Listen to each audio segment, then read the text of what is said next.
రక్షకుడైన యేసుక్రీస్తు వారి శ్రేష్టమైన నామంలో ఎండగండి గ్రామ ప్రజలైన మీకు శుభాలు, దేవుని యొక్క నామంలో సమాధానాలు ప్రకటిస్తూ ఉన్నామండి. ఏంటి సాయంకాల సమయంలో ఇంత సమూహంగా మీ ఎదుటికి వచ్చాము అని మీరు ఆలోచిస్తూ ఉన్నట్లయితే, ఇవి దేవుని మాటలు. మామూలుగా మనకి ఒక వ్యక్తి ఒక మంచి మాట చెప్తేనే ఎంతో శ్రద్ధగా మనం వింటాం కదండి. అలాంటిది దేవుని మాట మీరు కనుక విన్నట్లయితే, దేవుని మాటకి సమయాన్ని మీరు చెవిచ్చినట్లయితే దేవుడు మీకు ఎంతో మేలు చేస్తాడు. ఏంటి ఈ మాటలు అని అంటే, బైబిల్ గ్రంథంలో ఒక సంఘటన రాయబడింది. ఏంటి ఆ సంఘటన అంటే, కొర్నేలి అనే ఒక భక్తిపరుడు ఉన్నాడు.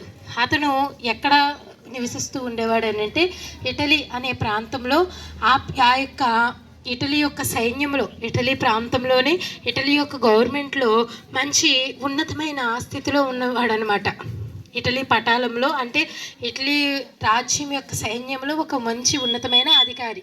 ఈ అధికారి ఉన్నతమైన వ్యక్తి మాత్రమే కాకుండా ఈ అధికారి ఏం చేస్తున్నాడనంటే భక్తిపరునిగా ఉన్నాడు. ఇతని భక్తి ఎంత గొప్ప భక్తి అనంటే, ఇతను ఎన్నో భక్తి కార్యాలు చేస్తున్నాడు, ఎన్నో పుణ్యకార్యాలు చేస్తున్నాడు, కనిపించిన వారికల్లా మంచి పనులు చేసి పెడుతున్నాడు.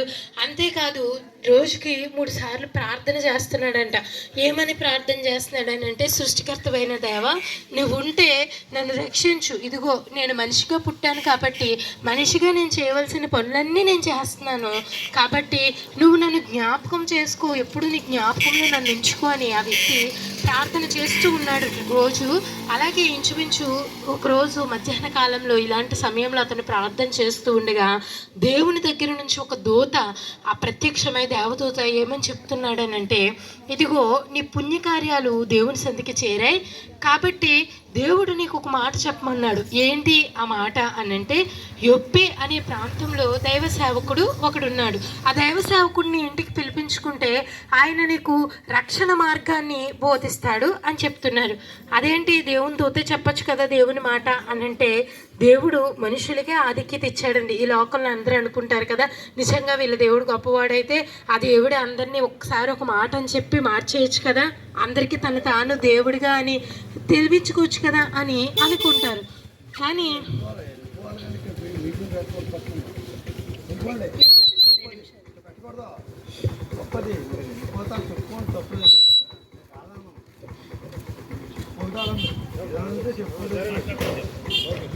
మనం చాలాసార్లు అనుకుంటూ ఉంటాం ఏమనంటే, ఈ దేవుడు అలాగా ఇలాగా, దేవుడు అయితే ఒక్క మాటలో చెప్పి అందరినీ మార్చచ్చు కదా అని అనుకుంటూ ఉంటాం. కాకపోతే ఈ దేవుడు చెప్తున్నాడు కదా, మనుషులైన మనందరినీ ఆయన రక్తం పెట్టి, తన ప్రాణం పెట్టి రక్తం కాచి మనందరికి కూడా రక్షించుకున్నాడు.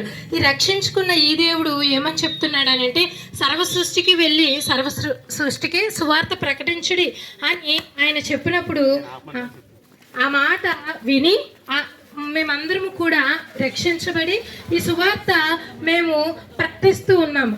ఏంటి అంటే, ఆ సేవకుడు వెళ్ళాడు కదా, యేసుక్రీస్తు మార్గమని ఆ సేవకుడు వచ్చి చెప్పాడనమాట. ఇస్తాడు.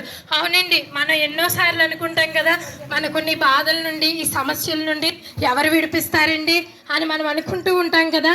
కాదు, మనకి ఎలాంటి సమస్య వచ్చినా మన సృష్టికర్త అయిన దేవుడు యేసుక్రీస్తు ప్రభువారు కాబట్టి ఆయన నామమందు మీరు విశ్వాసం ఉంచినట్లయితే విడుదల కలుగుతుంది.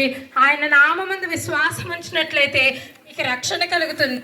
దేవుడు సృష్టికర్త, ఆయన నామమందు మీరు విశ్వాసం ఉంచి రక్షించబడాలని ప్రభు పేరిట మీ అందరికీ మనవి చేస్తూ దేవుడి మాటలు దీవించును గాక. ఆమేన్.